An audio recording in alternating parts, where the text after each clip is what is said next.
Macam mana kita nak setting mesin jahit kita supaya kita boleh jahit seluar jeans? Kalau anda nak belajar, jom tengok. Yang pertama, kita tukarkan benang jeans. Kedua, laluan seperti benang biasa, dia sama sahaja. Yang ketiga, tukar jarum. Sebelah kiri saya jarum saiz 11, sebelah kanan saya jarum saiz 18. Untuk jahit jeans, kita perlukan jarum yang lebih tebal. Ini kecil, ini tebal. Besarlah besar. Gulung benang jeans macam biasa dekat bahagian bobin. Tukar mata jahitan kepada nombor 4 ataupun 3,5. Dah siap tukar, kita cuba jahit dulu, tengok masalah dia macam mana. Sebab biasanya dia akan berbiji-biji. Kita tengok dulu.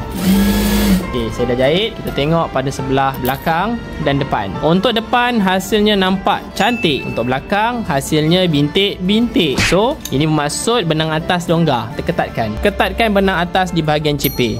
Ketatkan sampai kita rasa puas. Ataupun bila kita tengok hasil jahitan nanti tak cukup cantik, kita ketatkan lagi. Kita dah ketatkan, jom kita cuba jahit lagi. Jom kita tengok hasil dia. Sebelah atas cantik, sebelah belakang pun dah cantik. Anda suka konten tentang jahitan lagi? Follow Jarum Terbang untuk dapatkan tips jahitan lebih banyak. Follow sekarang.